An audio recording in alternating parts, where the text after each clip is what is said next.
É com muita alegria que, mais uma vez, entramos no recesso do seu lar para mais uma pré-aula da Escola Bíblica Dominical. E, nesse trimestre, estamos estudando sobre o verdadeiro pentecostalismo, a atualidade da doutrina bíblica sobre a atuação do Espírito Santo. O comentarista desta lição é o pastor Ezequias Soares. Nossa lição é a lição número 7 e tem como tema Cultuando a Deus com liberdade e reverência. Quero convidar você que já me acompanha para que oremos ao Senhor, agradecendo a Deus por essa oportunidade e pedindo ao Senhor a orientação que necessitamos do Espírito Santo para comunicarmos a palavra de Deus. Cubra sua cabeça e ore comigo. Maravilhoso Deus, Pai Celestial, nós agradecemos por estarmos mais uma vez, ó Deus, neste estudo da Tua Palavra e nesta noite, ó Deus, estamos, ó Deus, com o compromisso de falarmos sobre o culto, Senhor. A maneira de adorarmos ao Senhor é o que está, ó Deus, nesta lição que, ora, estamos iniciando. Abençoa, Pai, cada um dos irmãos que nos acompanham e dê a cada um de nós, ó Deus, um privilégio de aprender um pouco mais da Tua Palavra. Oramos agradecidos por tudo no santo nome de Jesus. Amém. Meus amados, hoje, então, nosso tema é Cultuando a Deus com liberdade e reverência. Sabemos que o cristianismo não é uma religião ritualista, não é uma religião cerimonialista. A nossa religião é a religião do encontro.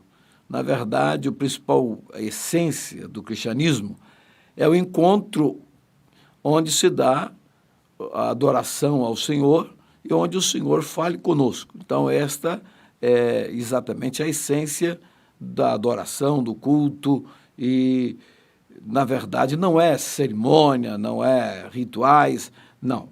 É realmente uma realidade dialogal onde falamos com Deus e Deus fala conosco.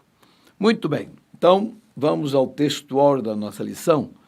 Diz o texto sagrado de São João, capítulo 4, verso 24, que Deus é Espírito e importa que os que o adorem em espírito e em verdade. São João, capítulo 4, verso 24. Portanto, é um texto bastante conhecido e o texto deixa bem claro que Deus é Espírito e importa que aqueles que o adorem façam em espírito e em verdade.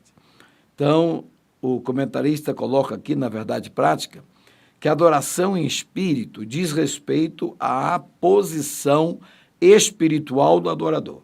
Isso quer dizer que o que vale diante de Deus é como adorar e não onde adorar. Portanto, a adoração a Deus, ela tem que ser no âmbito do espírito.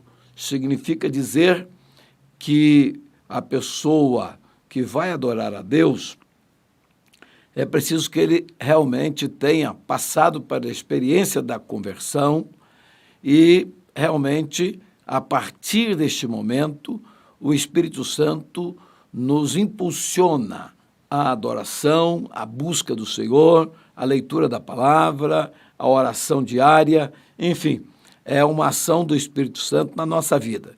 E o crente passa, aquele pecador que gostava de atividades diversas no mundo natural, quando ele se converte, as suas aspirações, os seus desejos passam a ser na área espiritual. Então, a nossa leitura bíblica em classe encontra-se na primeira epístola do apóstolo São Paulo aos Coríntios, no capítulo 14, do versos 26 ao verso 32, que diz assim: Que fareis, pois, irmãos, quando vos ajuntais? Cada um de vós tem salmo, tem doutrina, tem revelação, tem língua, tem interpretação. faça-se tudo para a edificação. E se alguém falar língua estranha, faça-se isso por 2 ou quanto muito 3, e por sua vez, haja intérprete. Mas, se não houver intérprete, esteja calado na igreja e fale consigo mesmo e com Deus. E fale em 2 ou 3 profetas, e os outros julguem. Mas, se a outro que estiver assentado for revelado alguma coisa, cale-se o primeiro, porque todos podereis profetizar, uns depois dos outros, para que todos aprendam e todos sejam consolados. E os espíritos dos profetas estão sujeitos aos profetas. Muito bem. Meus amados, tendo lido o texto, vamos direto ao comentário. Se o nosso objetivo aqui nesta noite é falar sobre o culto a Deus com liberdade e reverência, liberdade que não tire a reverência, né? E uma reverência que não engesse, na verdade, a liberdade. Então, é preciso que haja tanto a liberdade como também haja a reverência. Uma coisa deve complementar a outra e não servir de obstáculo uma para a outra. Então, o Novo Testamento não apresenta um manual de liturgia, nem estabelece regras de cultos, mas temos pelo menos uma comunidade cristã do período apostólico que pode dar indicações sobre como devemos organizar o culto. A igreja de Corinto, descrita no capítulo 14, capítulo 14 de 1 de Coríntios, com base nesse exemplo, vamos estudar como deve ser o nosso culto e os elementos para que ele seja aceitável perante Deus. Pois, ao cultuar a Deus, nós não podemos esquecer que estamos diante do Todo-Poderoso, o soberano dos soberanos, e, portanto, é preciso ter a reverência. Mas nós não podemos abrir mão da liberdade, porque cada um tem uma forma de expressar a sua adoração. Nós somos criados com uma individualidade. Não há 2 pessoas sequer, vamos dizer assim, iguais. Então, cada um tem a sua forma, tem a sua maneira, de acordo com a sua formação, a sua conversão, onde se deu, como se deu, em que região. Isso depende muito da história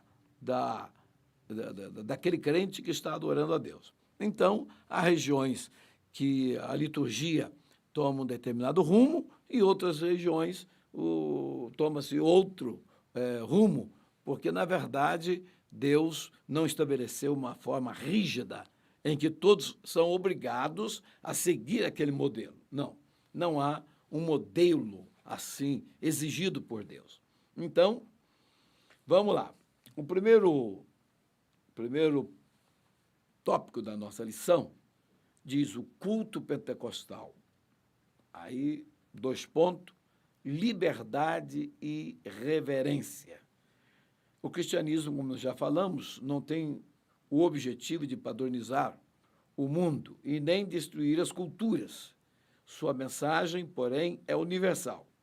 No dia do triunfo de Cristo e da Igreja, cada povo ou etnia se apresentará louvando a Deus na sua própria tradição. Isso se reflete na forma de adoração desenvolvida ao longo dos séculos. Se você vive aqui do Brasil e quando você sai do Brasil para outro país, você vai perceber que a forma de adorar a Deus é totalmente diferente. Isso não tem nenhum problema. Isso tem a ver com a cultura, com toda a história daquele povo. Então, amados, nós vamos hoje resumir e falar aqui sobre todos os pontos de uma forma resumida, mas deixando bem claro qual é a estrutura dessa lição e como o professor deve seguir vamos dizer assim, na ministração, diríamos assim, do ensino no domingo pela manhã. Aliás, queremos abrir aqui um parêntese para convidar todos os irmãos que estão nos acompanhando, porque na sexta-feira a gente apresenta essa pré-aula, mas no domingo de manhã nós temos a escola presencial e estamos funcionando e todos os irmãos podem participar, podem deslocar da sua residência e vir até o templo, 9 horas até as 10h30. Muito bem, primeiro ponto do primeiro parágrafo, do primeiro tópico, diz sobre a flexibilização cristã. Então, a religião cristã é flexível quanto à forma de adoração e permite várias liturgias. Todos os ramos do cristianismo, incluindo os cristãos nominais, têm sua forma distintiva de culto, desde o cerimonialismo ornamental das igrejas católica romana, ortodoxas e algumas protestantes, ao modelo simples dos evangélicos, principalmente os pentecostais. Não se deve associar o rigor da liturgia do culto judaico com os vários sistemas de cultos cristãos, nem engessar o ritual cristão em nossos tempos. Mas essa flexibilidade tem limites e, por isso, deve haver respeito pela estrutura já existente. Então, amado, nós, pastores das igrejas pentecostais, precisamos entender que o culto pentecostal precisa ter uma abertura, vamos dizer assim, uma liberação, uma flexibilização, uma liberdade para o Espírito de Deus atuar. Até porque a Assembleia de Deus começou como movimento. E o movimento não é algo estático, o movimento é algo que está sempre se renovando. Então, é isso que é importante. O mais importante é o membro da igreja sair de casa e sem saber como vai acontecer, o que vai acontecer no culto. Ele não sabe se é uma igreja pentecostal, porque o Espírito Santo sempre vai direcionar dentro de uma linha, né, pentecostal, mas um culto diferenciado um do outro, e assim nós temos uma diversidade de adoração, mesmo sem a preocupação de fazer isto, porque o Espírito Santo é que vai dirigir o pregador, vai dirigir o dirigente do culto e todos aqueles que participarem da liturgia estarão sempre impulsionados pelo Espírito Santo. Vão falar conforme o Espírito Santo inspirá-los. Então, o culto precisa ser flexível, precisa ter esse espaço, né? É preciso que os crentes tenham realmente uma sensibilidade capaz de ouvir a voz do Espírito e seguir conforme a orientação do Espírito Santo. Muito bem, o culto. O termo culto é sinônimo de adoração. Na verdade, não deveria ter um culto sem a verdadeira adoração. O nosso enfoque é no sentido de adoração. Essa palavra é uma tradução do grego latreia, serviço, adoração, do verbo latreu, que é servir, prestar culto, adorar, né? Conforme está em Mateus 4:10. Então, a Septuaginta, que é a primeira versão grega da Bíblia, ela emprega latreia para traduzir o hebraico avodá, que é serviço, culto, etc. Conforme Êxodo 25, 26 e 13, versículo 5. Então, essa palavra aparece com esse sentido 3 vezes no Novo Testamento. Romanos 9:4, 12:1 e Hebreus 9:1. Então, são termos que definem bem qual deve ser a maneira de chegarmos perante o Senhor. A Bíblia diz que nós devemos apresentar perante o Senhor com alegria, com cântico, então com adoração a Deus. Na verdade, o culto é para realmente desfrutar da presença de Deus, adorá-lo, numa ação de graça pela vida, pelos atos criativos de Deus, pela redenção e por todas as bênçãos advinda da morte do Senhor Jesus na cruz do Calvário. O que queremos dizer com a expressão culto pentecostal? É a nossa liturgia, isto é, a forma como adoramos a Deus. Veja bem, o culto pentecostal, ele é um culto que traz um elemento bastante importante, que é o ato dos dons espirituais, o falar em línguas estranhas. Também é interessante a profecia e todos esses elementos que são os dons espirituais com que o Espírito Santo, conforme diz a Bíblia, distribui conforme a sua vontade na igreja. Então, esses dons estando em evidência na igreja, nós vamos observar que qualquer pessoa que entrar e participar daquele culto, mesmo não sendo evangélico, ele não vai ter dúvida de que Deus está presente ali, porque Deus vai falar com os presentes através dos dons espirituais. Então, é importante que os dons estejam em evidência. Então, o culto pentecostal tem essa característica. Tem pregação, tem louvor, tem adoração, tudo isso.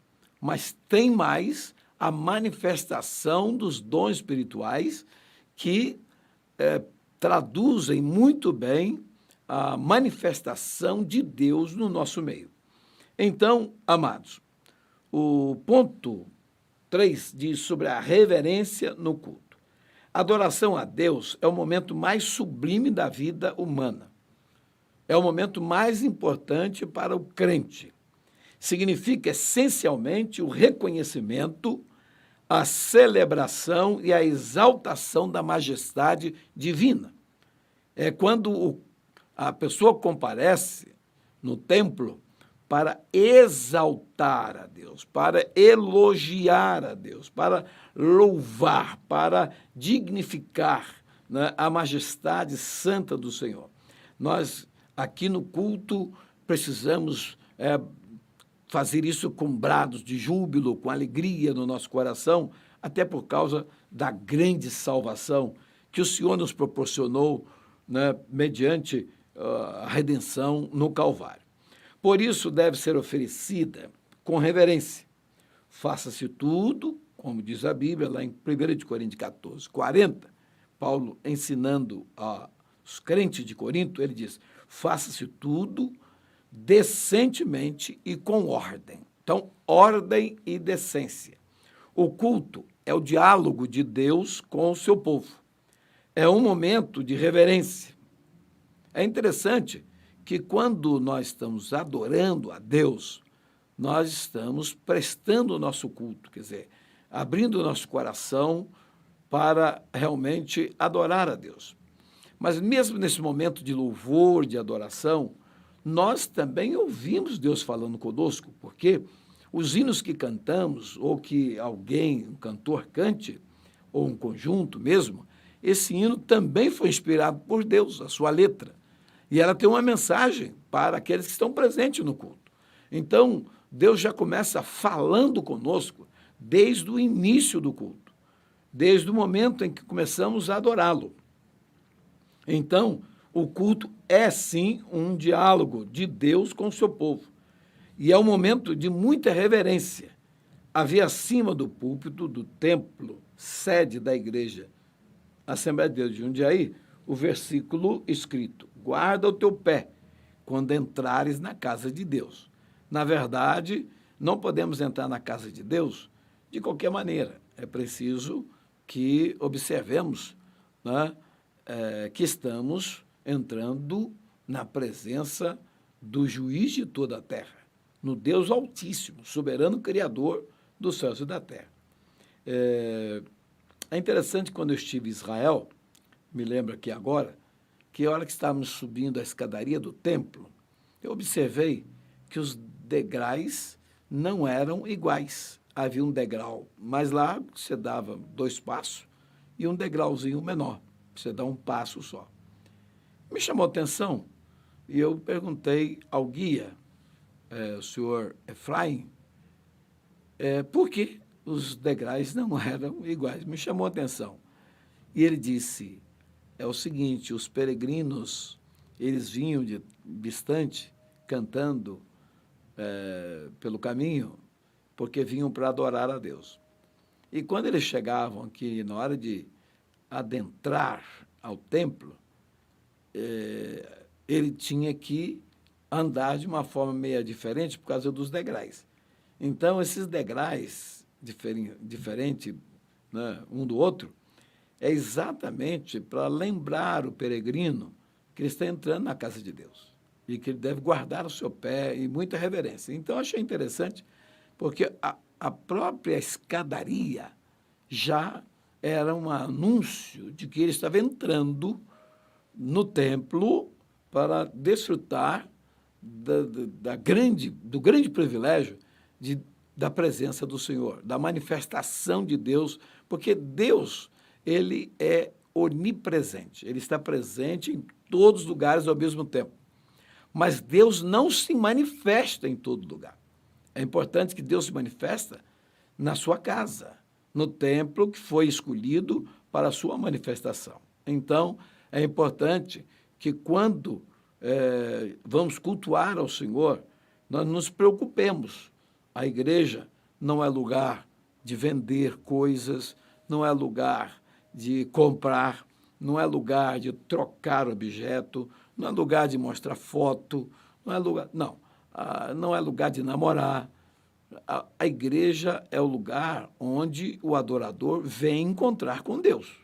Então, o nosso objetivo no templo é contemplar a majestade divina e exaltá-lo com toda a força do nosso pulmão. Então, isso é o objetivo quando comparecemos no templo para adorar ao Senhor.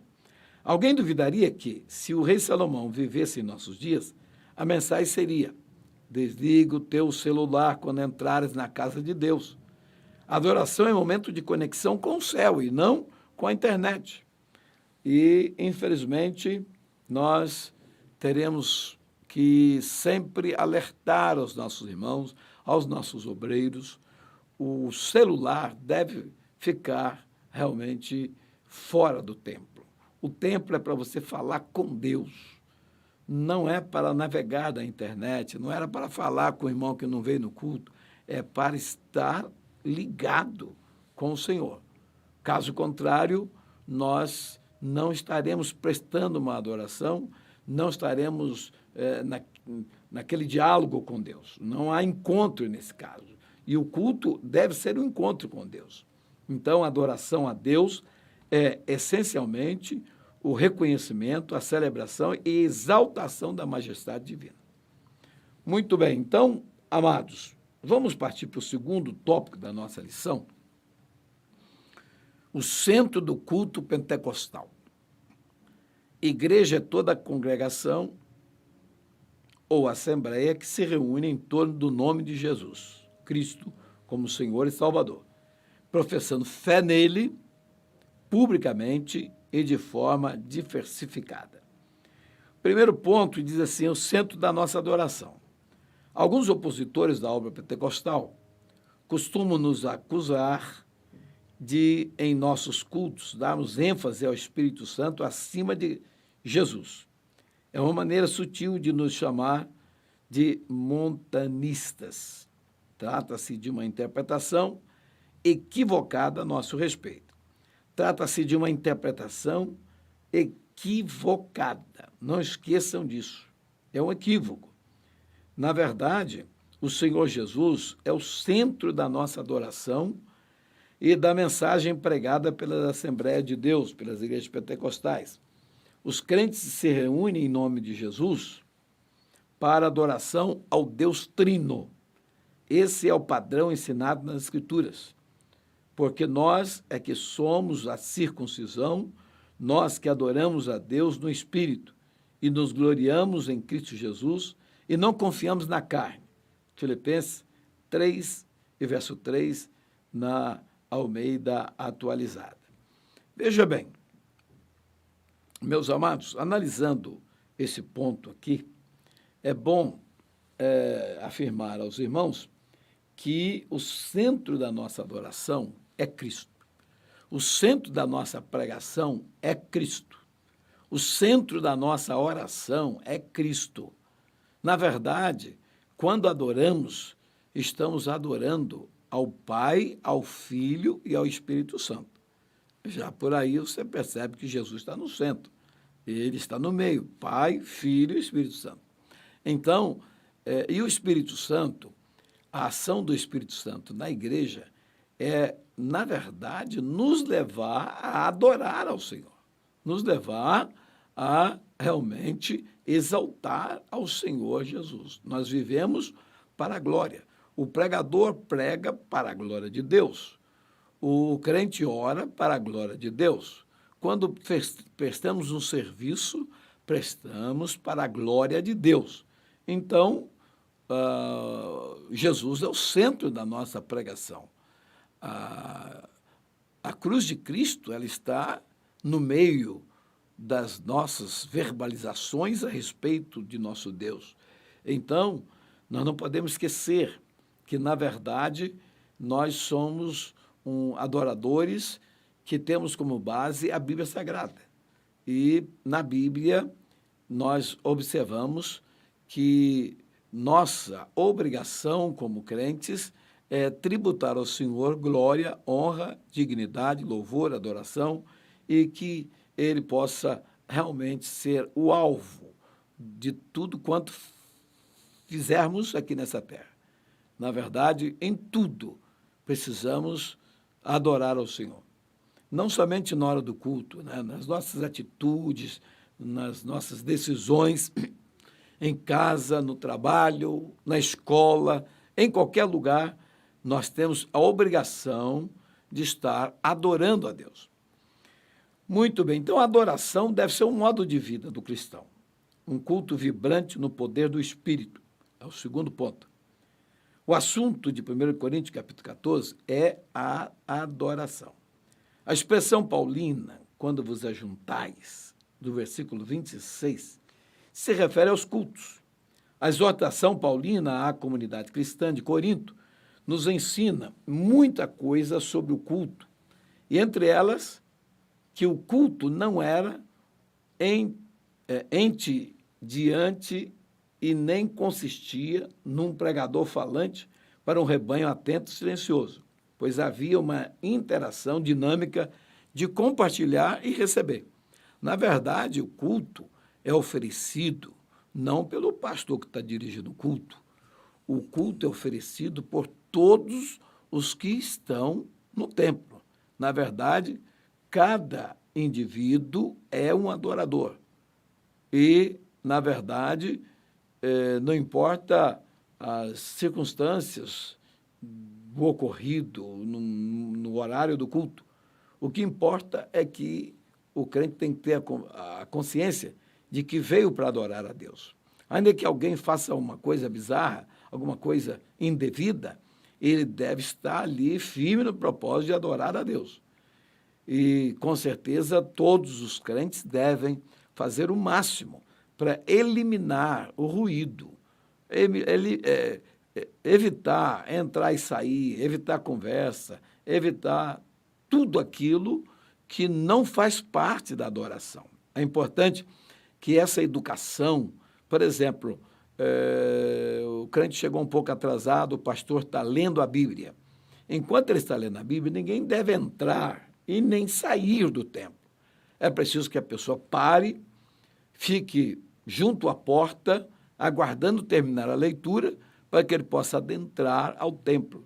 Porque as pessoas estão lendo a Bíblia, estão compenetrados na leitura da Bíblia, e quando alguém entra, ele desperta atenção. Às vezes alguém traz uma criança, e às vezes falando, então vai desvirtuar a pessoa que está ali, atento à leitura que está fazendo. Então, a reverência nos ensina a realmente aguardar o momento certo para adentrar e também para sair. A pessoa está com sede, precisa ir ao banheiro, ele precisa de escolher o momento certo, no momento em que ele não vai chamar a atenção e nem tirar a atenção de ninguém. Então, esse é um detalhe bastante importante que nós não podemos esquecer.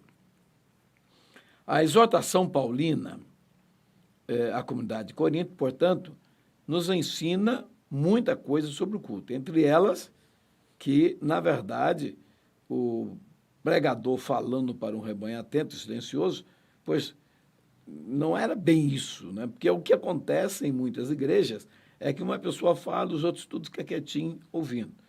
Mas lá no início, né, nos primórdios da igreja, havia uma interação dinâmica de compartilhar e receber. Os crentes não eram espectadores apenas, mas participantes do culto. Eles participavam. Nada há na instrução paulina que indique ser essa manifestação dos dons restrita à liderança. O contexto sugere a participação dos crentes em geral, até porque é o Espírito Santo que distribui os dons conforme lhe apraz, como diz a Bíblia. Então, ele concede os dons aos membros da igreja, aqueles que adoram a Deus. Então, amado, característica pentecostal é o terceiro ponto desse segundo tópico da lição. Os primitivos cultos eram espontâneos e diferentes das reuniões das sinagogas, embora muitas características viessem delas. Quer dizer, como o cristianismo ele nasce no judaísmo, nós herdamos muitas coisas pertinentes a uma reunião de sinagoga. A liturgia dos cultos constava de oração e cântico. O louvor parte da adoração a Deus desde os tempos antes dos séculos até a consumação dos séculos. A leitura e exposição das Escrituras Sagradas aparece como elementos do culto cristão em outra fonte paulina.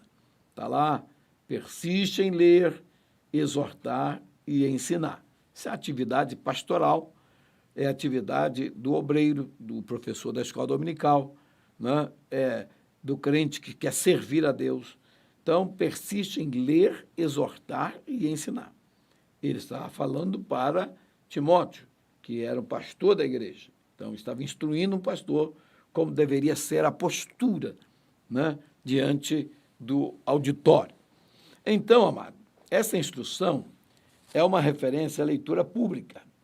As ofertas são parte da adoração também, né, desde os tempos antigos, né, do Antigo Testamento. Então, o objetivo delas é levar avante a obra de Deus enquanto a igreja estiver na terra.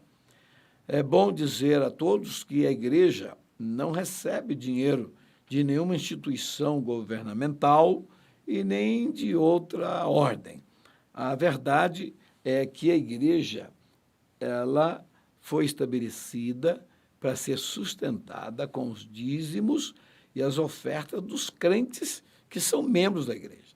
Na verdade, nós precisamos investir no reino de Deus no sentido de promover a evangelização, promover o avanço da obra, a construção de templos, assistência social para os menos favorecidos.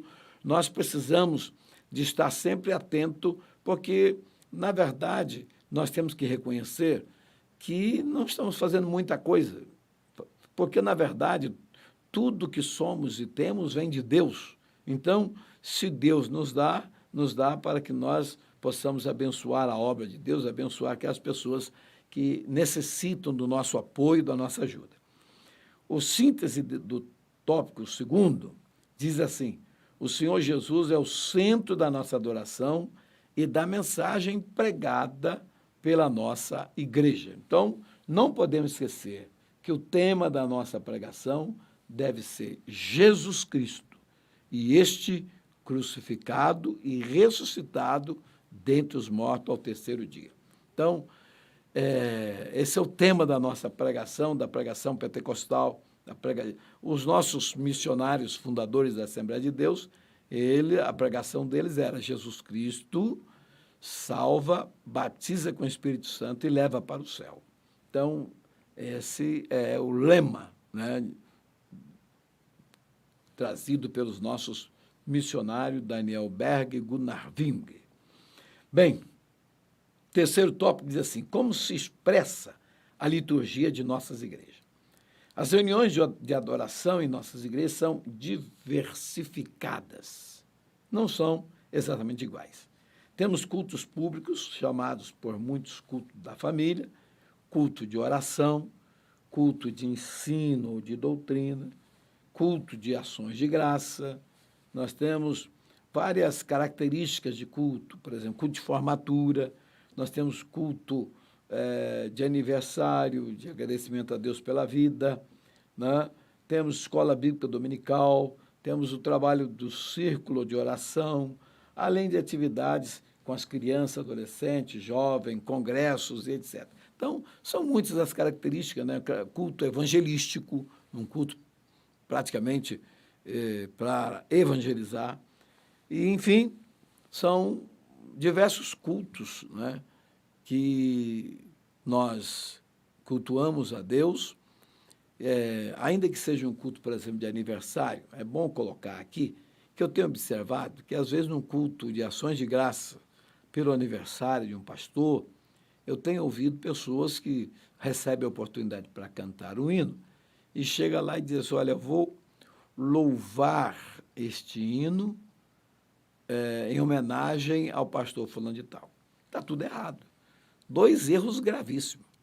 Primeiro que ninguém vai louvar o hino. Nós vamos louvar a Deus com um hino. Não louvar o hino, louvar a Deus com o hino. E nunca vamos dizer assim, fazendo uma homenagem ao pastor. Porque o louvor, a adoração, é uma homenagem a Deus. O culto é para Deus. Então, nós estamos agradecendo a Deus por mais um ano de vida de nosso pastor, né? E queremos louvar a Deus cantando um hino aqui, né, para adorá-lo por este ato, né, de estar cuidando do nosso pastor, dando saúde, etc, etc. Então, jamais diga, eu vou louvar um hino, porque a gente não louva hino, a gente louva a Deus.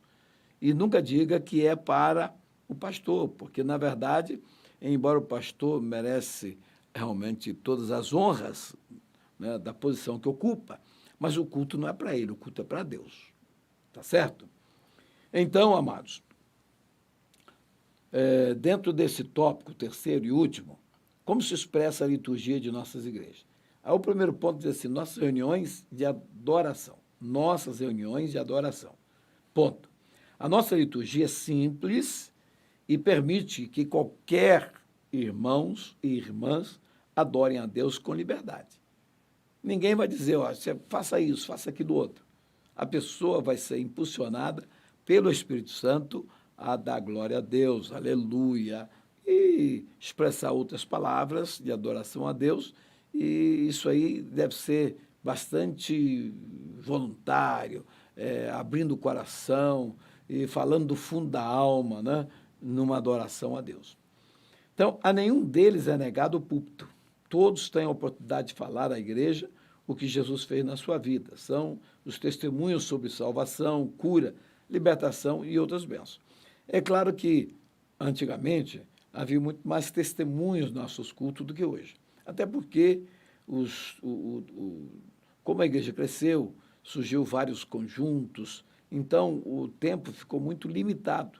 Então, mesmo assim, aqui e acolá, Deus fazendo um milagre, as pessoas sentem a necessidade de dar o testemunho da bênção que recebeu. Então, todos os membros da igreja têm a liberdade de mandar uma mensagem para o pastor que está dirigindo o culto, pedir alguns minutinhos para contar a grande bênção que recebeu, até porque isso vai estimular a fé dos outros, né? E é uma forma de agradecer a Deus, tornar público algo que Deus fez na nossa vida secreta. Muito bem. A maioria baseia sua fé nos relatos bíblicos. E são os milagres registrados na Bíblia que inspiram e levam os irmãos a receberem a bênção. Então, é preciso que isso seja testemunhado publicamente para que outras pessoas adquiram fé para também receber o seu milagre. Eu me lembro que uma vez eu contei o milagre que Deus fez na compra da primeira casa lá no Rio de Janeiro. E havia um irmão na reunião nesse dia que ele, depois, no final do culto, ele disse, olha, Deus falou comigo nesse testemunho que o irmão deu. E eu não tenho casa, estou realmente buscando a Deus e isso foi muito confortante para mim. E, irmãos, por incrível que pareça, dentro de pouco tempo, o irmão me ligou pedindo que eu fosse num culto lá na casa dele, passou o endereço, era a casa que ele tinha acabado de comprar.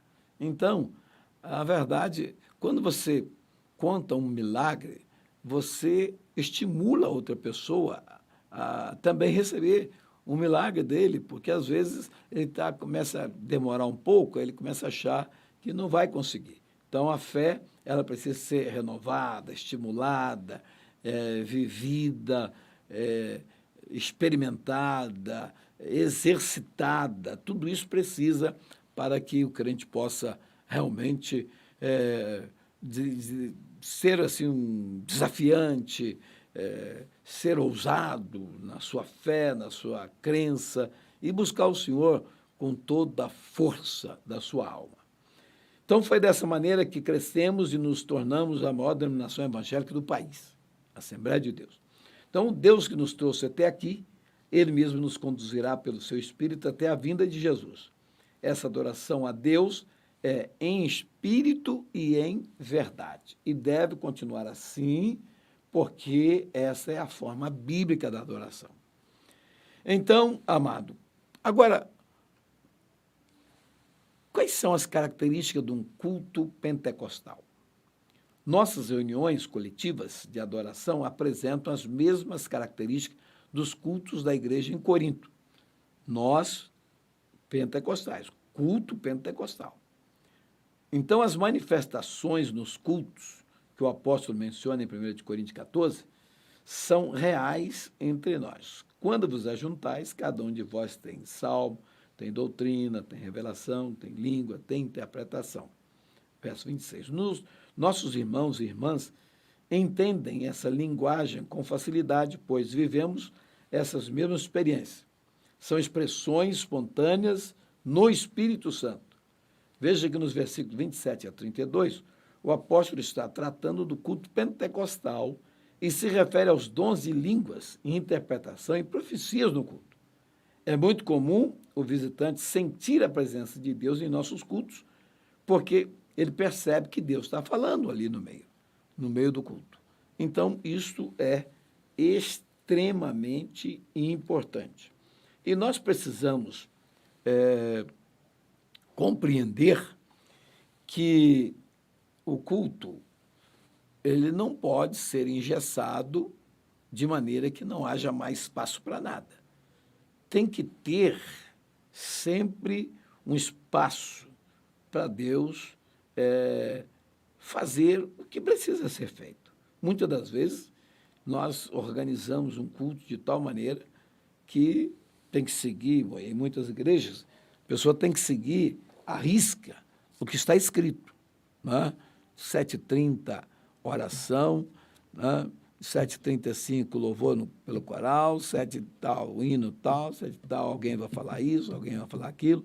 Quer dizer, não há espaço. Se Deus quiser fazer uma operação, não tem como, porque as pessoas não deixam Deus fazer o que precisa ser feito.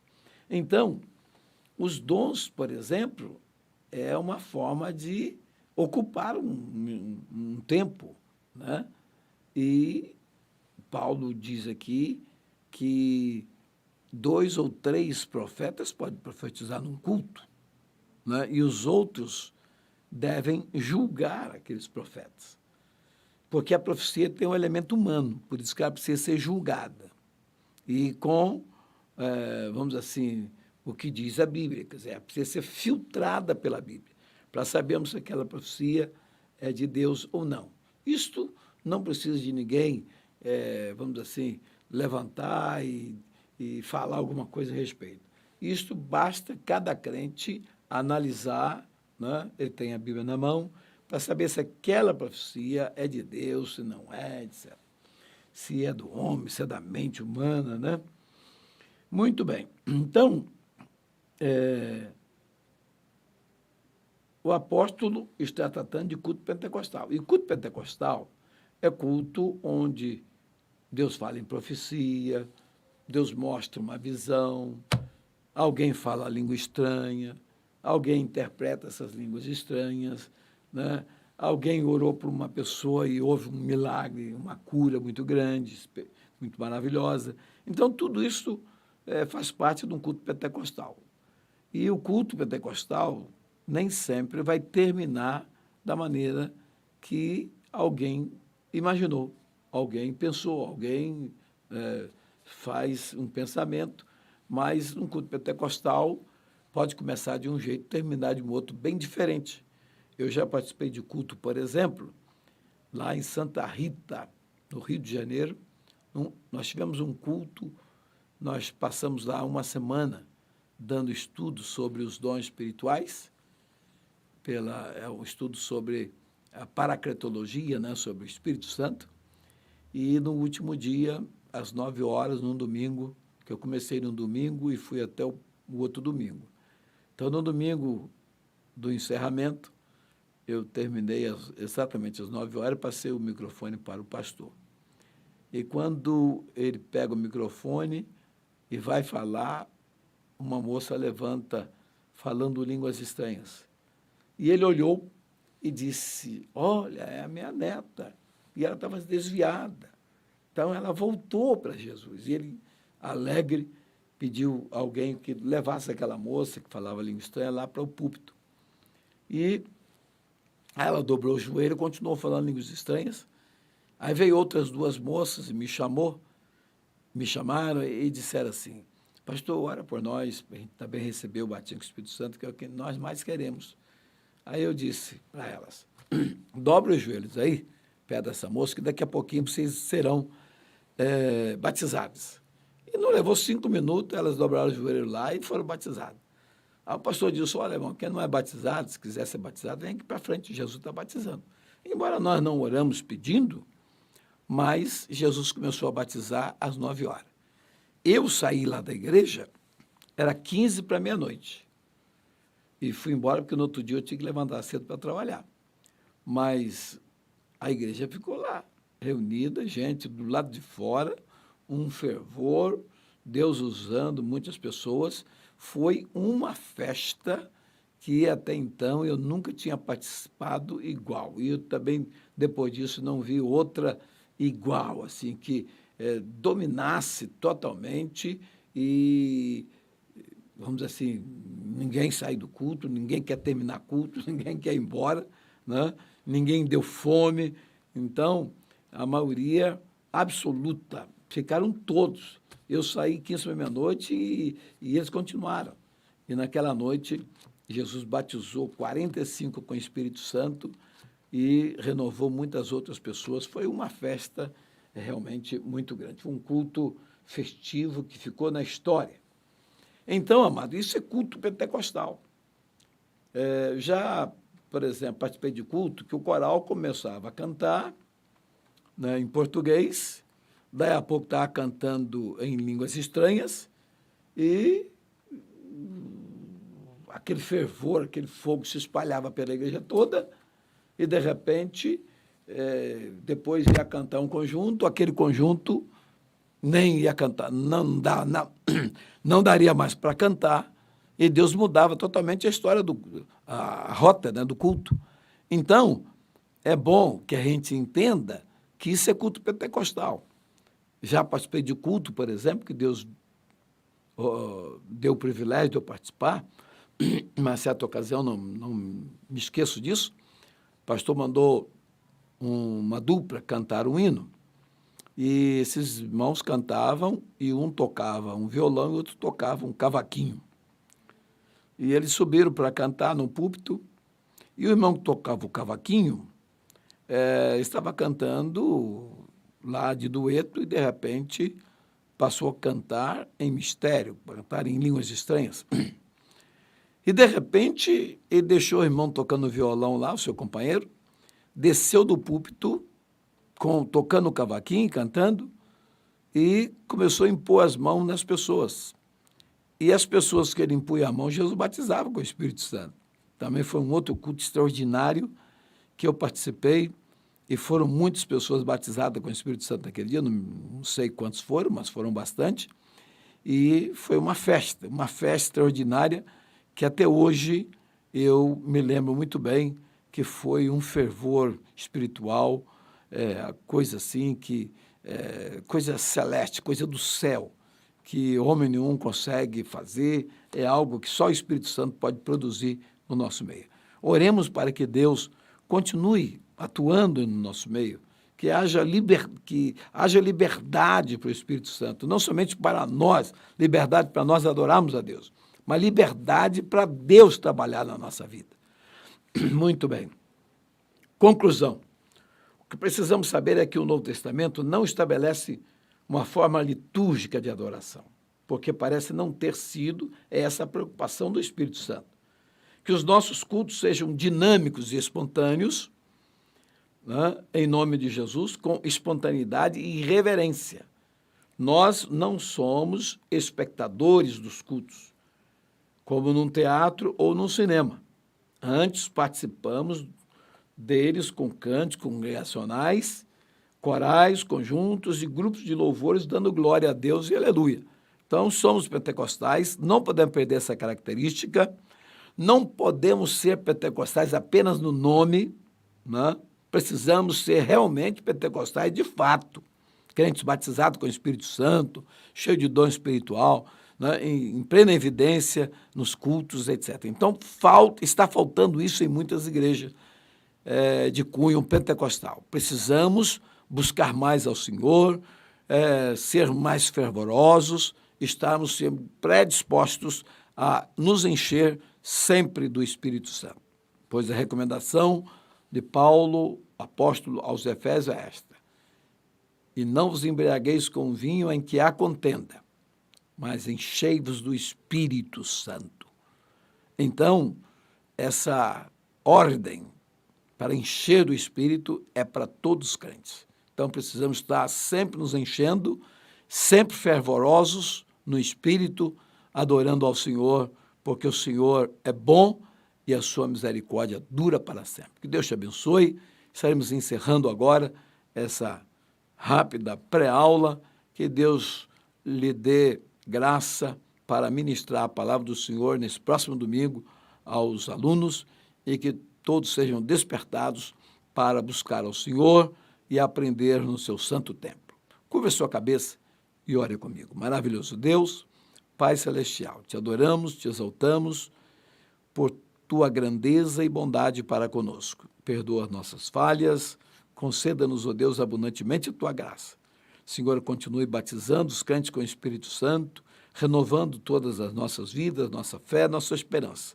Que os nossos cultos sejam de fato pentecostais e que a glória do teu nome possa ser exaltada no nosso meio. Manifesta-se sempre entre nós e ajuda-nos, ó Deus, a sermos crentes fiéis e, ó Deus, dinâmicos para que o culto seja uma verdadeira manifestação do teu Espírito. Oramos por todos os nossos irmãos que nos acompanham, cada família, Senhor, representada aí e acompanha a nossa ministração, que a bênção do Senhor se estenda a todos os nossos queridos irmãos. Em nome de Jesus. Amém.